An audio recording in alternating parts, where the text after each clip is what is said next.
Hello, everyone. If you are new to the channel, welcome. Don't forget to subscribe and click like.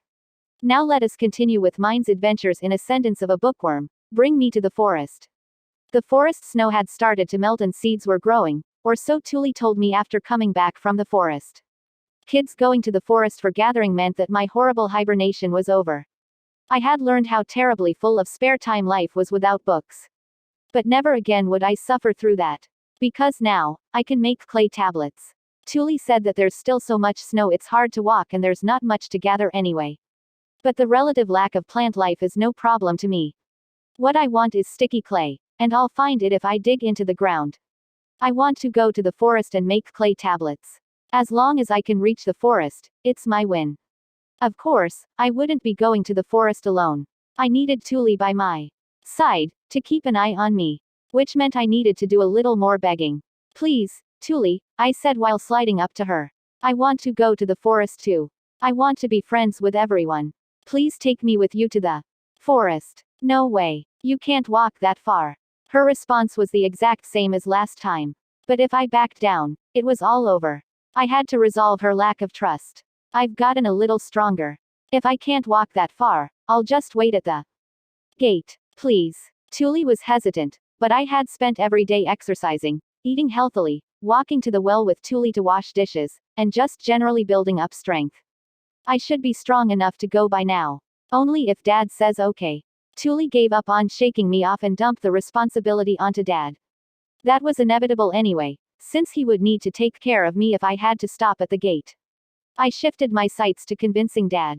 Dad, can I go to the forest too? I haven't gotten any fevers lately.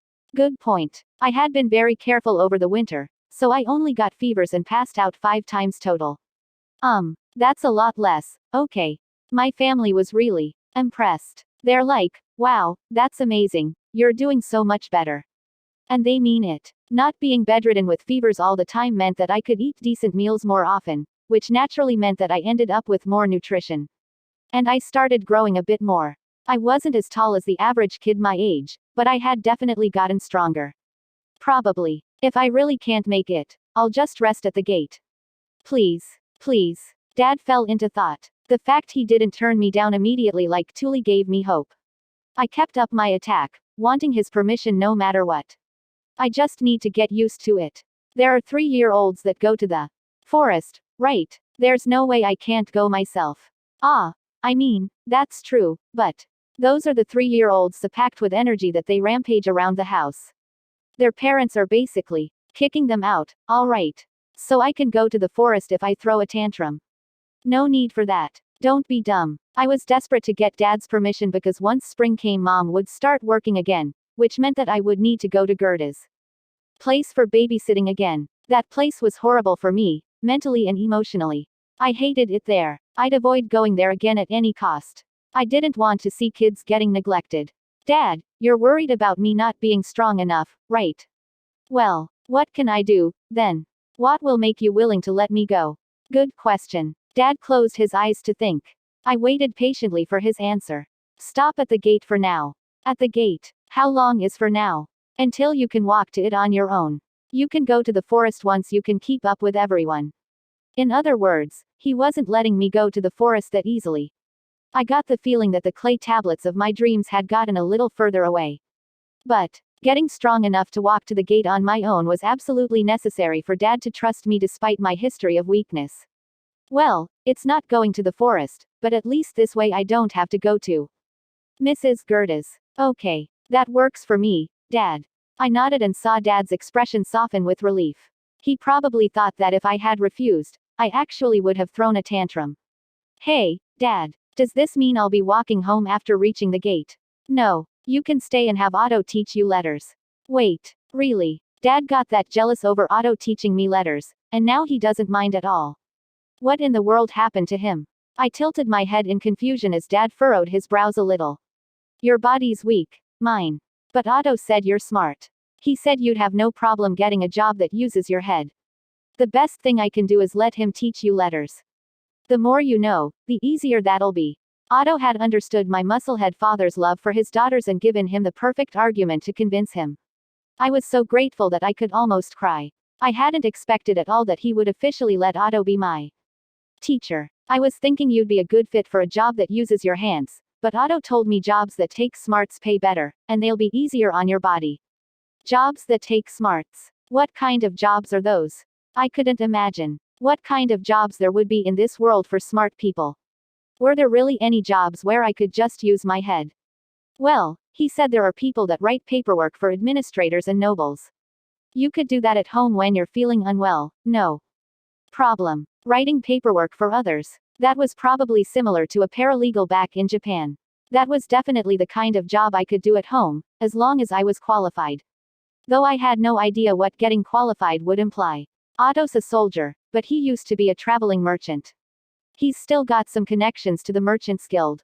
Your mother and I can't introduce you to many jobs you'd be good at, so don't waste what you have with Otto.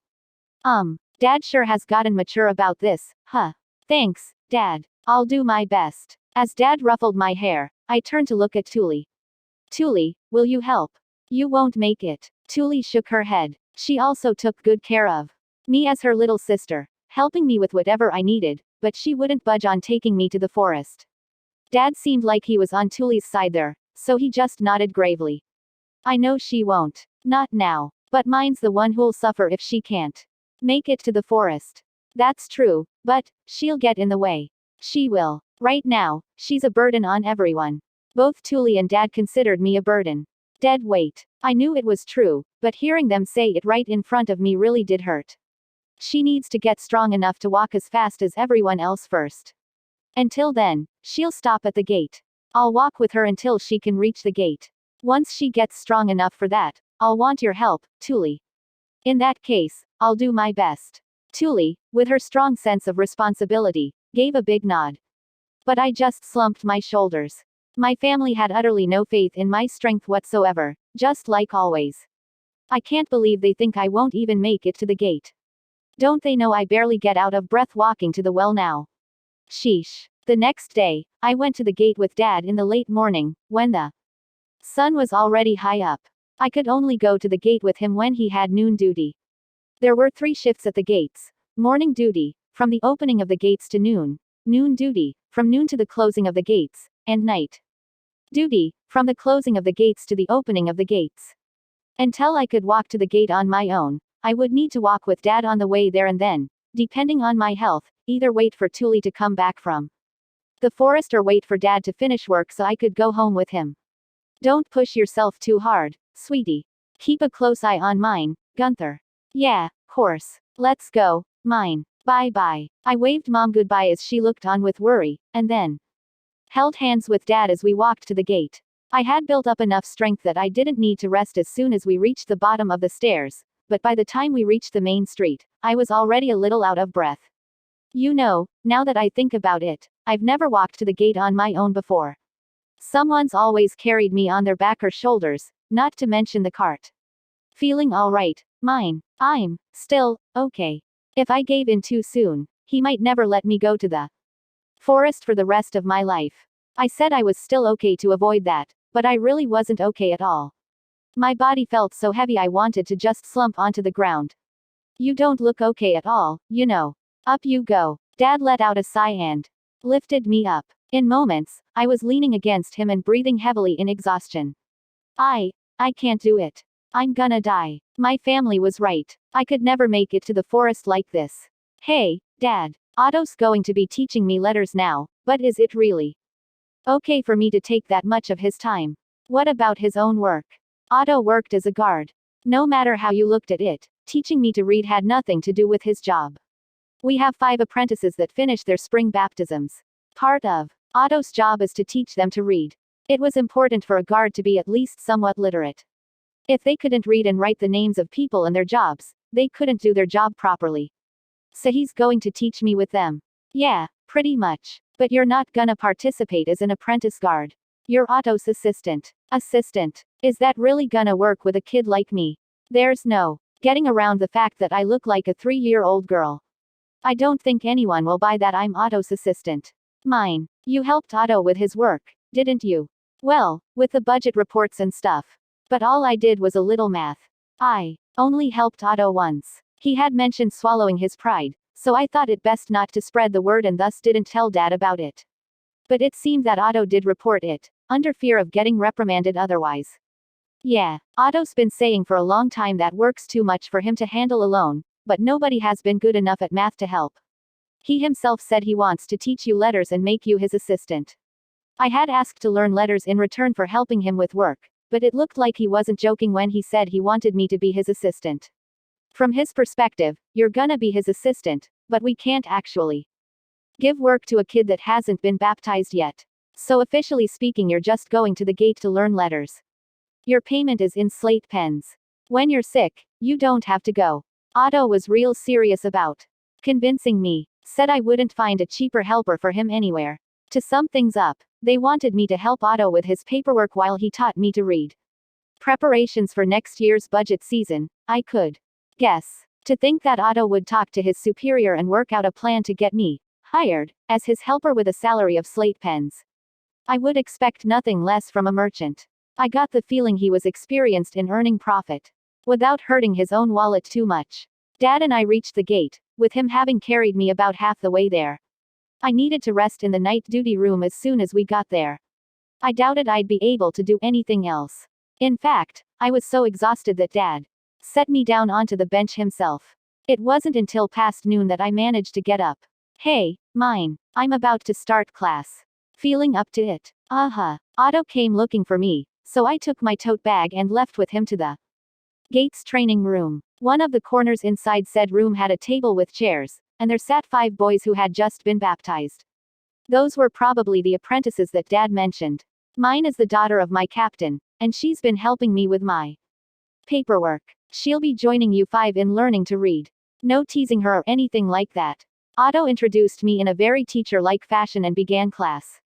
He began writing the fundamental letters of the alphabet on a big slate board. Learning to read would be impossible without memorizing all of them. First, learn all of these letters.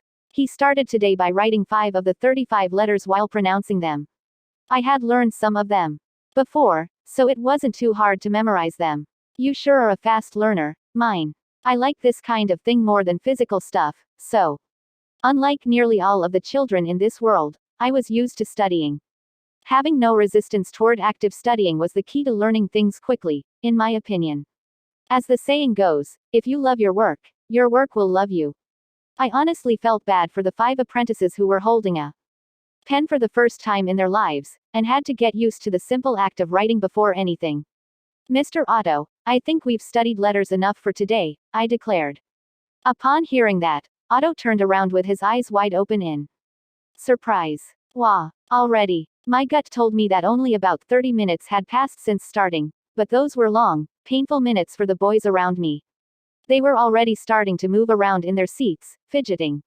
Proof that they had gotten bored. It's not reasonable to expect people who have never held a pen before to concentrate for long periods of time. After having them study letters for a bit, switch to math. Have them sketch maps of the city. Teach them the moral code of city guards and what rules they'll have to follow. Mix in some exercise. If you cover a lot of different topics in one day, they'll learn and remember things better. Otto looked at me with a shocked expression. Really though, the lessons one could learn from elementary school scheduling applied here, especially given their age. Think about spending an entire day learning hiragana in class, or any other kind of alphabet. No elementary schooler I knew could bear that. Doubly so when it comes to the kids of this world, who aren't very used to sitting down for long. Let's move on to math. You can start by counting the numbers. Thanks to how they'd gone shopping before, each of them could count up to 10. But a few of them seemed a little shaky on some of the numbers, so Otto said the numbers out loud while writing 1 through 5 on the slate. Once the kids got antsy again, I suggested we stop with math and move on to exercising to blow off steam. I think that's enough studying for today, Mr. Otto. Directing the classroom in the form of giving advice to Otto, I let the kids go early.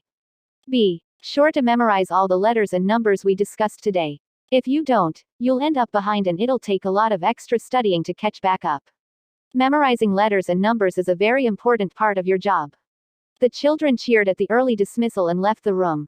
Otto, looking confused, steadily developed a sour expression as he watched them go. Myne, seriously, they'll never learn if we go easy on them. But if they start associating studying with miserable boredom, it'll just take longer for them to learn. A pace like today's is ultimately for the best. You really shouldn't compare them to me. Ah, right. Otto, noticing that he had been subconsciously comparing the boys to me, awkwardly scratched his head. Plus, it's still their responsibility to memorize the letters, so I don't think this is going easy on them. True, self-responsibility is rough for little kids just starting work. Otto gave me a conflicted smile, so I smiled back while letting out a quiet sigh. I had said all that based on my experience from my Urano days, but really, who knew how right it all was? Otto and I returned to the night watch's room so that he could use the rest of the time to give me a personal lesson. I had him write some words on the slate, which I then practiced writing myself. Meanwhile, he started his paperwork. Okay, it looks like you have a good grasp on your letters. I think now's a good time to start teaching you words. I'll start with the ones we use all the time. And so, since I had mastered the alphabet, Otto started to teach me words. But all the words he taught me had to do with provisions and other things related to the work of a city guard. He really was fully intending for me to help him with his paperwork. I got the feeling that the moment I had a usable level of literacy, he wouldn't even wait for next year's budget season before putting me to work. I mean, the first words and phrases he taught me were person inquiry, noble, letter of introduction, and written petition. Does he think I'll ever use those in my day-to-day life? If he would at least start with the list of provisions from the budget, I could learn some kinda useful words like the names of food, plants, and equipment. Dad came looking for me while I was in the middle of writing on my slate. The gate was just about to close, which meant Thule and the others had returned from the forest. I put my slate into my bag and went home with them. Let's go home, Myne.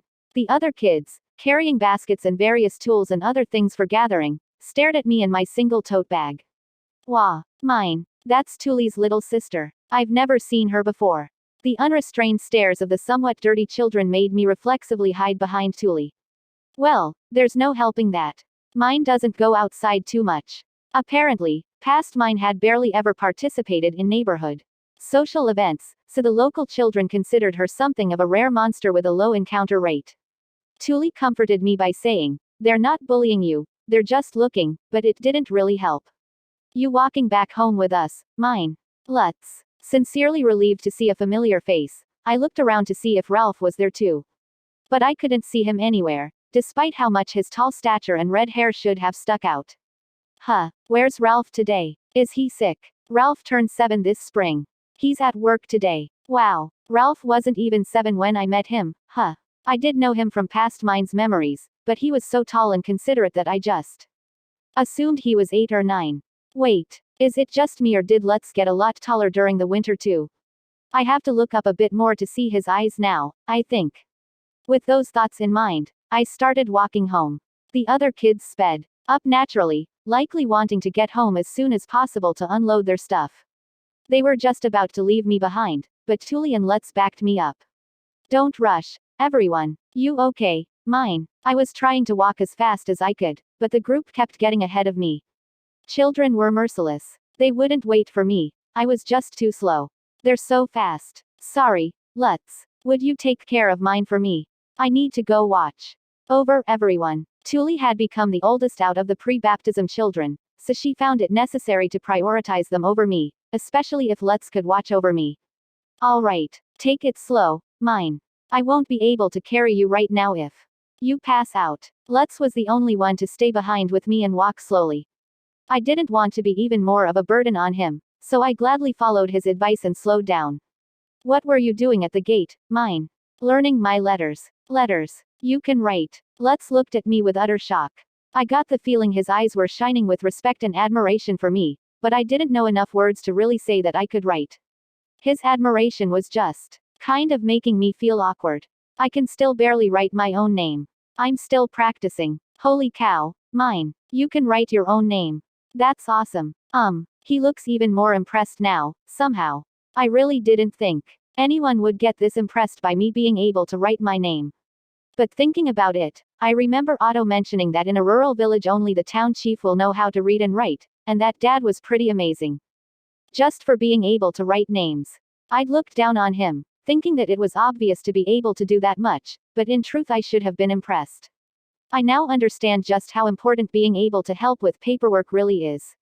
Which explained why Otto was more invested in teaching me, rather than his fellow soldiers. Someone satisfied with just writing names would never be able to help with paperwork. Ha, ha, you okay, Myne. Learning letters was simple for me, but building strength was something else entirely. Whether I liked it or not, I had to recognize here that everyone had their own strengths and weakness. By the time I reached home with a worried Lutz by my side, I was so tired. I couldn't even talk. As expected, I caught a fever and ended up in bed for 2 days. Goodness gracious, I told you not to push yourself. Mom was peeved, but I really had gotten stronger. A fever that normally would have knocked me out of commission for 5 days only lasted 2. By the 3rd day I was up and about. I walked to the gate with Dad, ended up tired out halfway through, and got carried the rest of the way. From noon onwards I studied reading and writing, plus helped Otto with his calculations. I walked home with the others, but soon ended up left behind and out of breath with Lutz beside me, worried. When I got home, I ended up in bed. That routine repeated for about a month, but I was unmistakably building up strength. At first I rested for 3 days after each trip, but soon those 3 days became 2, and eventually I alternated between going and resting. I was still slow then, but I could manage to walk all the way to the gate on my own. Eventually, it became 2 trips per 1 day of rest, then 3 trips per 1 day of rest. My family threw a huge celebration the day I finally went 5 days in a row without getting sick. You did it, Myne. You went the whole week without resting for the first time. My little girl's all strong now. Daddy's proud. You'll be able to go to the forest soon, dear. My family's excitement encouraged me to push myself harder, but that led to me getting a fever that knocked me out for 2 days. Things wouldn't be that easy. It was 3 months after starting to go to the gates that I finally got permission to go to the forest. Signs of summer were beginning to show, marking the end of spring. To be continued. Please click like and subscribe to my channel. I would also like to hear from you, so drop me a message on the comments section. I would like to thank those who took the time to leave comments. I enjoyed reading your comments. Till next time. Bye bye. Disclaimer. I do not own or claim any ownership rights over any of the graphics, images, songs used in this video. All rights reserved to the respective copyright owners. All the videos, songs, images, and graphics used in the video belong to their respective owners and this channel does not claim any right over them.